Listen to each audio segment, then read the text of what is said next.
Hello, everyone, and welcome to Shopcast. I'm your host, Verkha Rani, co founder of Shopdibz, India's only digital mall designed exclusively for Indian brands. At Shopdibz, our vision aligns with Swadeshi 2.0 and Atmanirbhar Bharat, empowering Indian entrepreneurs and redefining how people shop online. Today, we have got an exciting conversation lined up for you. Inside stories and a little fun along the side. Today we have Neera.co brand founder Nishant with us. So let's dive in. Welcome, Nishant. Welcome to the show. Thanks, Arka. Thank you for having me on the show. To start with, can you tell us a story behind the brand name Nira? What inspired you to build a platform like this? So, two things. One is the story is different and the platform is different. So, I'll first start with the story and then we'll go into the platform. Yes. So, Neera is I've always wanted to start a business. I've always wanted to start something uh, that supports creativity, that supports artisans. And it is something that I stumbled upon as I kept on going along my journey in terms of the model and the concept that I was looking at. And the name was something that I've come from advertising. I spent the bulk of my career in advertising and marketing. So I've invested most of my time in this space. So I've been looking at branding, and branding's always been exciting to me. Different brands, the way they've been built, the story behind it, the nuance of it. However, I always wanted something simple. I wanted a simple name. Again, the domain had to be available and all of these things. So I was working with one of my mentors, ex-bosses, on this, and I had got a host of different names: tech first, AI first, um, Indian first, global first, all of these things. And he being himself and the champion that he is, just told me, listen, why aren't you considering Nira? And he had given me a simpler format of NIRA. And I told him, I am confident, but I'm not arrogant. And calling it after myself would be a very arrogant thing. So he said, no, just think about it. It's a great name. And uh, as a word, Neera has a wonderful connotation in India and about fluidity and rivers and all of that. So when I started researching a little bit more, I slept over it. I first rejected it completely. However, I just slept over it. Then the next day I woke up and started doing some research. I Nothing within the domain of Neera stuck, but in IIRA, I found it online. I found a domain, and I kept on sending it to a few people around the globe. Because I wanted it to be an India business for the world. So I sent it to some of my friends in France, Spain, Germany. Everyone could say the word Neera with slight variations, and everyone was comfortable with it. So I was like, okay, maybe this is something exciting, something really interesting, something that we can build upon. And that's how I started building it out, saying that let's see what we can do with this name. And yeah, that's the story of how the name came about. Something that was easy to say, something that transcended boundaries, and most importantly, the domain was available. So that's how the name came about. The platform is a whole other story about how we stumbled upon it and the work that's gone on. And we'll cover that, I guess, through the conversation as well. Yes, definitely. So Nira is a very unique name. Very good choice. Right. So when you started out, what gap did you notice in India's fashion e-commerce space that made you think this needs to change? So, again, interesting question. And there are multiple layers to this question as an answer. We do not, and I never stumbled upon fashion as being the only category that I want to invest my time into. Most people, in fact, who know me will not acknowledge that I've got a sense of fashion or I'm massively on the fashion side or anything of that sort. I am very much on the data side, and where the data takes me, I will go work and follow that. Right? So I started off with Neera by launching it and saying, let's start off by setting up a, a, a, a platform and see and list products. See what are the products that are driving interest, not just from India, but from across the world, and seeing where they are coming, where are customers coming, what all are they actually clicking on, and how are they engaging with us. So at that point in time, I said, great, let's launch this.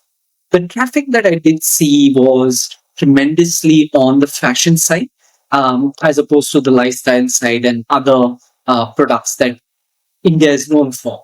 So hence we started investing more of the time and energy into the fashion side as compared to any of the other platforms. And that is where the exciting part came about, that fashion just gave me a category to start off with, while Neera as a brand will stand and a business will stand for holistic lifestyle space. Fashion was just the entry. It allowed me to understand the market, test the products, test my supply chains, test my distribution channels, all of that within one ecosystem, and then build it out from there. Okay. So, what was the moment you felt Neera could truly become a local global bridge for Indian fashion creators? So, love the question, and I love the thought. And it sounds like a mouthful when you say local bridge and for global Indian creators for the globe. Um, it's a very simple concept. Whenever you travel across India, whenever you speak to people, having the experience that I have working with some of the biggest brands in India from an advertising and marketing standpoint, and then leveraging that knowledge for local creators, I realized that the gap is very simple across the world. If you look at the equatorial belt, that is where the creators exist. That's where the most beautiful creations exist as well. Color pops, and people are excited about wearing, like even simple things like shirts, right? Within the equatorial belt, we wear colors and have really bright thoughts and everything, while the northern belts will be a lot more whites and more minimal tones and everything. So as a concept, I just wanted to create something where it's easy for artisans and creators to plug in and to engage with us as a brand and a business. And we are able to create it as a bridge for the globe. So we said we'll start off with India because we're based in India and that's the territory that we are most familiar with and the connections exist. And we build out the base from there, and we start selling it across the globe. We start selling it for the world, and we look at it from a holistic perspective. Once we have established a certain framework within India and a certain business model. So yes, we started off with Indian artisans, and that is where our strength is today, to work with these artisans, to collaborate with them, and then to build it out for the globe from there. So, is there any artisan or Indian brand which is closer to you, your vision on your platform, and what are their hero products? I would love to know the story. Is there a story behind each and every product that you have listed? Yeah. So there are three things on this, right? One is that we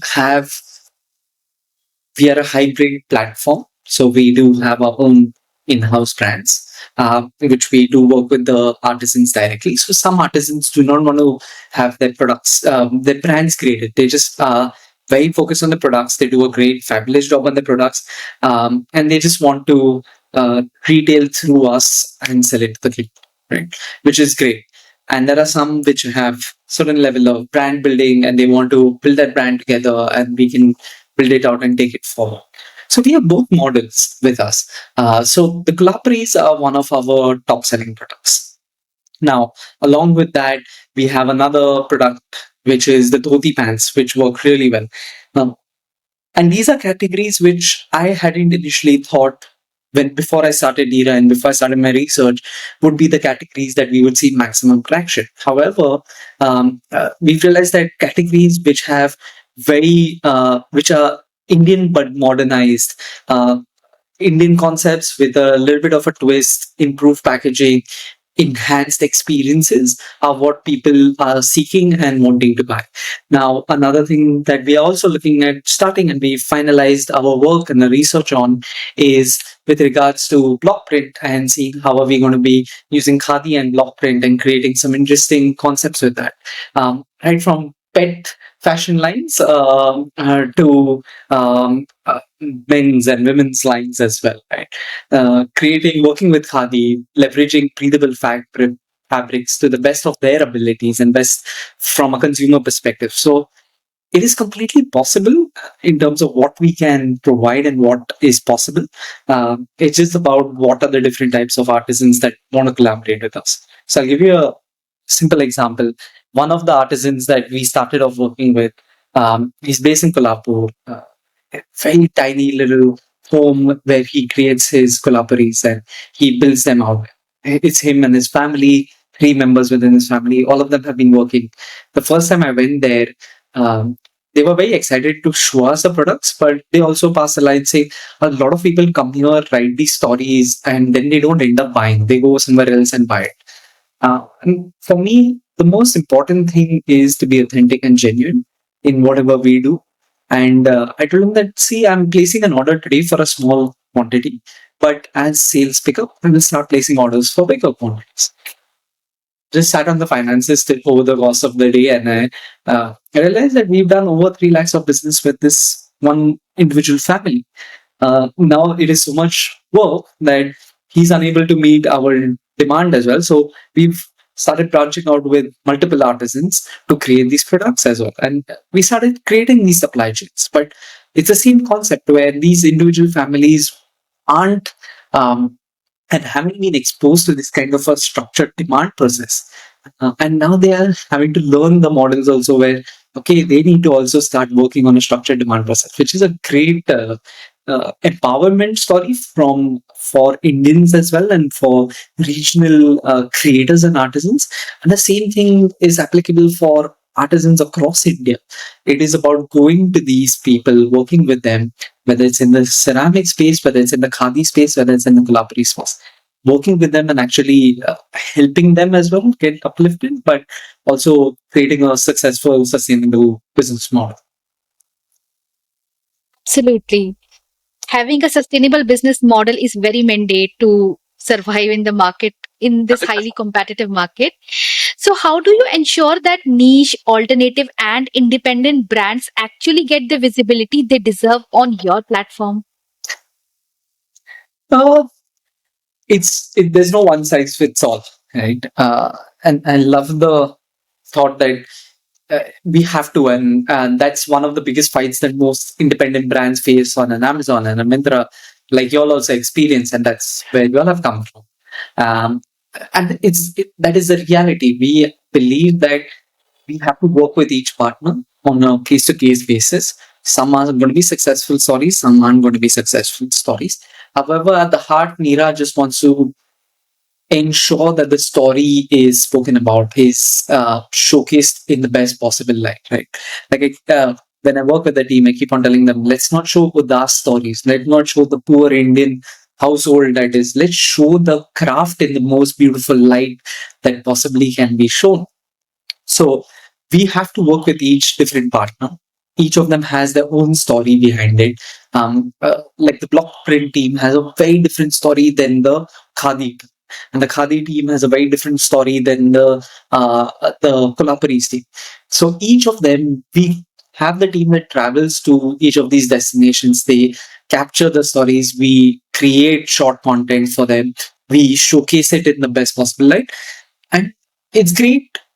Yes, there is a fear that some people will go ahead and go to the source in itself and go and source the fabrics and do all the hard work. And I completely understand it. And that would be a fear for most people. However, for us, the principle has always been that we want to uplift this entire ecosystem of creators. So even if there's one or two creators that starts getting business because somebody decided to go ahead and reach out to them directly, absolutely, and I'll respect it. It's one of the success matrix for us that people are reaching out to them, and our USP will always be that we are going to sell the story and we are going to narrate that story in the best possible light, in the best possible manner. And that's where our focus is. How do we create that story in the best possible light? So yes, there's no perfect model. And there is no 100% rocket science on this, but it is to work with each artisan, each creator, and try and do the best that we can for them. So what were some of the biggest challenges you faced while building Nira? Was it convincing brands or setting up logistics or educating consumers?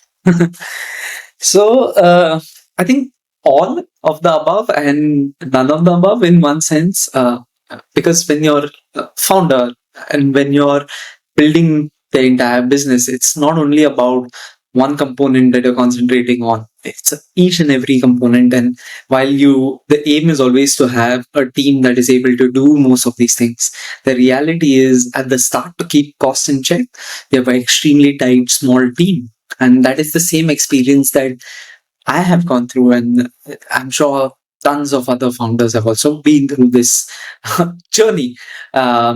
So my biggest challenge, and the challenge that I do want to take on constantly, is only on two fronts: to focus on the quality and to focus on building a fabulous team. I'm only concentrated on these two things. While all the other challenges that are there in terms of setting up distribution, working with partners, getting marketing correct, getting ads and performance correct, and all of these challenges do exist. I don't find them as I don't take them as massive challenges. My major focus is on solving two things and only two things: ensuring that quality is something that we will always keep as a paramount success parameter. And then the second thing is in terms of how are we building the best possible team on this planet. Because as long as we do these two things correctly, I'm sure that all the other areas that we have to overcome and find solutions for can be found very easily. But these two things are the only two jobs that I have. And I just believe that that is the most primary component that I need to focus on. So, e commerce in India is heavily dominated by Amazon, Flipkart, and Myntra. How do you see Nira carving out its own space in this competitive market? Fabulous question. And I completely agree with you that e-commerce is a heavily cluttered market, and not just from an Amazon and Myntra, but every brand has its own setup and is looking at competing on the same space, right? Uh, and it isn't like a one size fits all kind of format. However, where Nira sits slightly unique compared to most of these, and Amazon has tried to launch Amazon Carrier, and they've tried to launch this space. I am sure that Flipkart will have another program where they are trying to work with young and upcoming brands, and so will Myntra, and so will a Meesho, and everybody. However, for most of them, it is about finding the lowest price and the fastest distribution. So they are focused on solving two critical parameters. While Nira is not focused on just these two. Yes, we do want to optimize costs. Yes, we do want to bring the best price. Yes, we do want to bring the most short timelines for a customer. However, the priority for them is price and timelines of reaching the consumer. For us, it is the quality of the product and it is the uniqueness of the product, the artisanal component. So, while Amazon has launched a program as well, they haven't been the most successful at scaling it up because that's not the core business, that's not their primary objective. And again, just if you listen to Jeff Bezos's statement, is consumers are only going to want two things: cost and speed. And he's not wrong. Within the scale that Amazon plays at, yes, these are the only two things that consumers care about and want. But the scale at what Nira plays at and what Nira wants to be known for is always something that is unique and curated, but providing an artisanal experience for each and every touch point. So we invest a lot on packaging. We invest a lot of time on narrating the story. How do you sell that story? How do you make sure the customer understands where the product has come from and how do they use the product? So Nira will always be focused on the slightly more intangible quality experiences and not just on the price and the speed of distribution experience. Absolutely. Quality is something that customer can never compromising and combining it with artisan experience, I think that's bringing true India to everybody. 100%. So at Shopdibs, we are also working towards Swadeshi and Atmanirbhar Bharat. We empower Indian D2C brands to connect directly with customers. And it's not just about artisans or craftsmanships. It's about the person who is sitting. It's also about a small brand starting from a home and dreaming big to become the one of the top brand in India and and have their unique talent and design. The designers, the the designs, color, fabric, flair, everything is there. If I talk about India has so much huge history of, if I talk about just one fabric, let's say Bandhani, it's an art. It's 5,000-year-old art. So that's something that customers should know and must value. 100%. So, Completely agree. yes. So, what role does technology versus community play in scaling Nira's vision? Uh, Beautifully crafted point, and I think there's a lot that we can build on from two fronts. One is with regards to uh, making sure that there is enough accessibility of information for both sides. And technology is great, but very often creators should focus on their creation and they should focus on their creativity. And coming from a marketing communications digital space, I believe Neera should be focused on simplification of this entire journey, right? And that is where we want to play at. We don't want to be getting completely hands on what is the art and how they should do it and what is the difference and so on and so forth. We want to communicate that. So for us, technology is an enablement. Nira will leverage technology. It will leverage the future of AI. It will leverage the future of how to simplify a consumer journey using technology. But Mira's focus is always going to be on building a community of people that want something unique, that want uh, that amazing piece of work that it's taken, like you spoke about me, it's taken so many years to make it. It's taken months to make it. It's taken years to perfect the craft. And that's the space that Mira is always going to be focused on. It's going to be focused on the art and building the community of people that truly value and are passionate about not just in India, but across the globe, right? There are great artisanal creators all over the globe. And Nira is always going to be focused on working with them and selling it across the globe. While the technology will just be an enablement, it will be, and yes, you do have your um, the biggest and the biggest of companies, whether they are from Japan or from US and anywhere in the world, that do leverage technology to a great extent, and Nira will leverage technology, but it's not going to be a tech first company. It will leverage technology in the most optimal manner. So the likes of a Uniqlo and all, they almost have become like a tech company that now are selling fashion. And while Nira might leverage technology in the same way at the same scale, uh, hopefully, as time goes along, but it will always leverage technology to create a wonderful experience. Absolutely. So, Nira is all about creating experience. India has such a rich fashion creator ecosystem. How do you decide which brands to onboard at Nira? So there is multiple parameters that we look at, right? One is there has to be something unique about Nira's not going to be standing for just a pair of jeans, a pair of shirt, a t-shirt, so on and so forth. It's there has to be a unique component to it, right? Like the shirt that I'm wearing, it's a simple khadi shirt, simple fabrics, beautiful, breathable fabrics, really light, wonderful for the summers, wonderful for winter, and it works really nicely.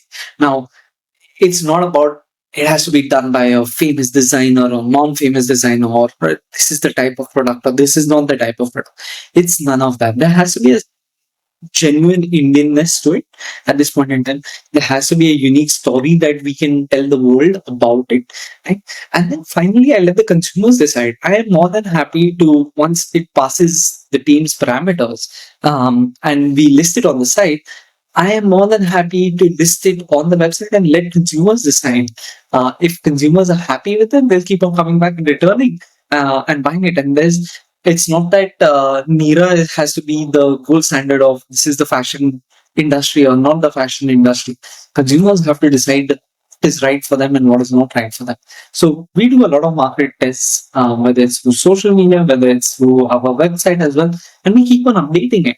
And we are more than happy to say that, hey, I was completely wrong. For example, I did believe that some of the shirts would be the fastest moving products, the pants would be the fastest moving products, but actually it's turned out to be the dhoti pants and the kolaparis that are my fastest moving products. And things that I thought would move very fast in the kolapari range, no, they're not moving as fast. The ones that I thought would move the least fastest are the ones that are speeding up and moving the fastest. So while I curate and the website does have a certain level of curation, it's actually for consumers that decide what is working for them and not working for them. And we keep on adapting basis the feedback that we receive. Personal note. What's been the most rewarding moment for you as a founder so far? I think a couple of things. One is, again, that there are these financial numbers that each and every founder has, that, hey, I want to hit X revenue by in these many months, I want to hit Y revenue in these many months, and so on and so forth. And each founder has these goals and benchmarks that they put down when they are starting. It might not drive all formats of business decision making, but it is something that each founder does have. And at the back of everyone's head, there is a number like, I want to hit this by this month. However, while that I'm no different from anybody else, while that's been on the back of my head, my most rewarding thing is now that we have a certain level of a team that's coming together and I'm seeing that happen. The most beautiful thing is when the team starts thinking of new ideas of what can be done from a product standpoint, from a marketing standpoint, and are experimenting with it, and are trying it out. It's working. They are seeing the level of excitement, and they're seeing the energy and the thoughts that are working for them. That's one point that is massively rewarding for me.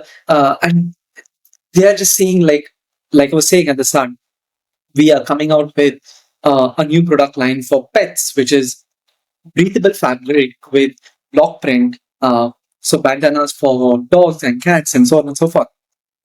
This idea wasn't mine. It was my team's idea. They came to me saying, why don't we do this? This is can we experiment? I was like, absolutely. Within 4 days, we've had the product ready. We are going to be launching we've already launched on our site, in fact, today. So we've launched this. It's exciting to see the team able to think from the traditional roles to now thinking, can we do these new products? Can we do something different? And they're more than happy to experiment with it. So for me, the most rewarding thing always is building a team that is collaborative, that works together beyond you.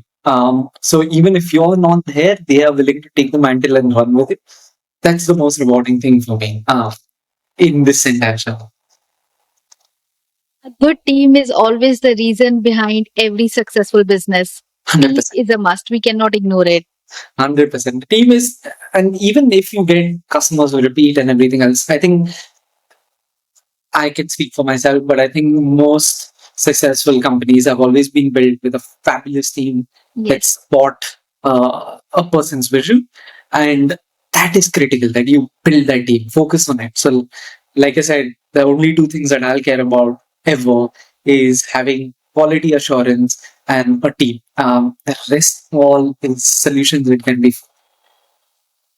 So, since Shopdibs and Neera share a similar vision of empowering Indian brands, where do you see the opportunities for collaboration between the platform like ours?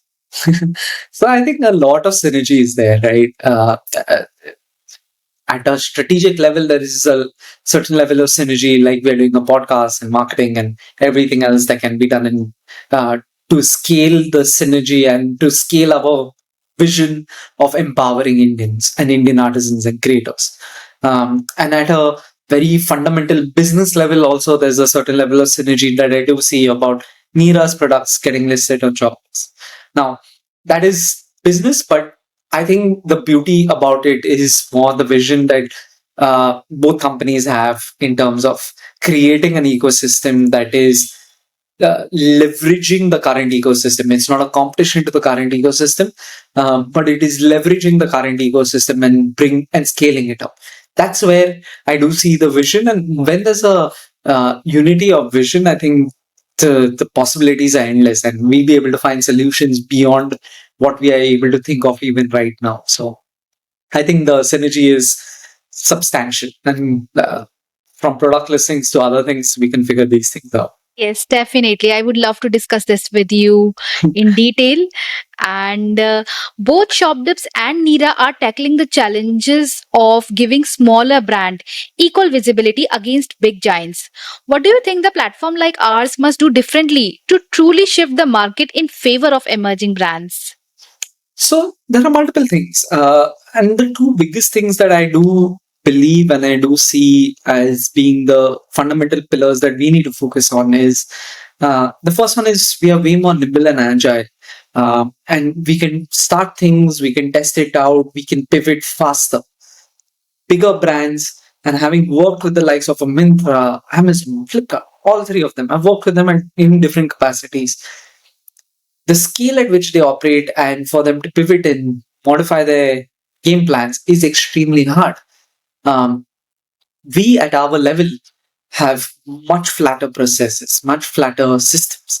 We can pivot them much faster as and when required. And we can do that at the drop of a hat. Now, that's one massive asset that I do believe and I do see.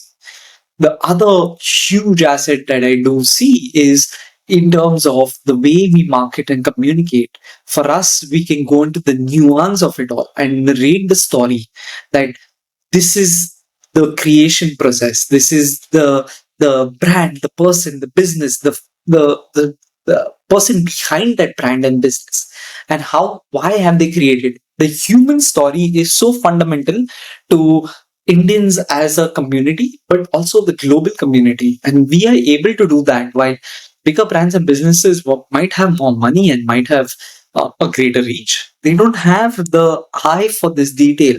And that's where the USP is for us versus them.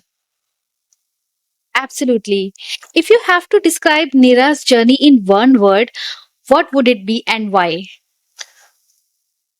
Love the question. And while there are so many words that come to my mind, I think one of the biggest things for me is always going to be learnings, and constant learnings. It's an iterative process. I do believe that we all are constantly learning. And as a philosophy for Neera, it is to never stop learning. Follow the data, follow your intuition, follow your gut, but learn along the process. It's perfectly fine to fail. It's perfectly fine to make a mistake. As long as that mistake is not repeated twice, it's completely fine. A mistake that's repeated twice means you've not learned the first time. So as long as the same mistake is not repeated twice, you're perfectly fine. So learning is the one thing that will always encapsulate Neera, whether it is learning about product improvement, it is learning about packaging improvement, it is learning about optimization or something else. There's always a day that you can learn something and improve upon.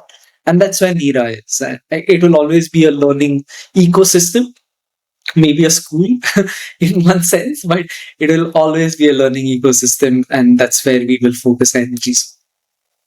Absolutely. Learning must never stop. 100%. So, what advice would you give to the young Indian designers and entrepreneurs trying to make it big? Mm.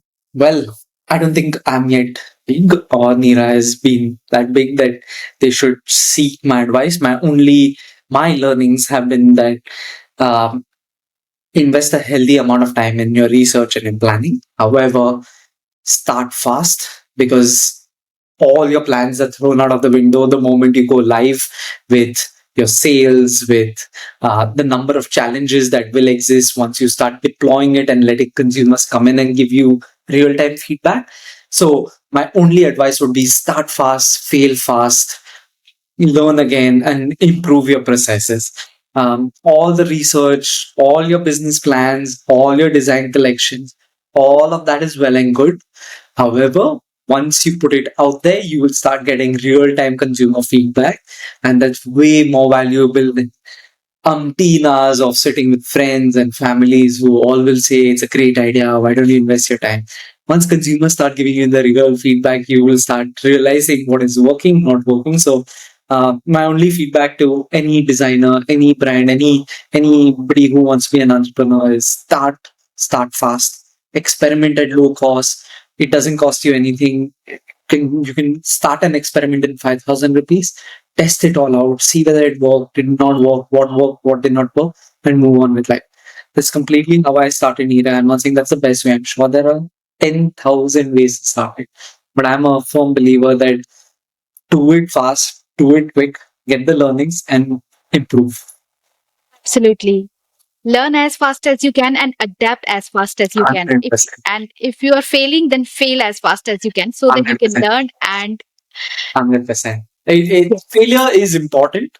And learning from that failure is even more important so that you don't make those mistakes again. But start fast and fail fast. yes. So that's bring us to the end of today's episode of Shopcast. A big thank you to our guest and to all our listeners for tuning in. Don't forget to follow Shopdibs and be a part of our journey in creating India's largest online mall for homegrown brands. Join us next time for more inspiring stories, fun conversations, and everything about fashion, lifestyle, and entrepreneurship. Until then, this is Verkha Rani signing off. Stay stylish, stay Swadeshi.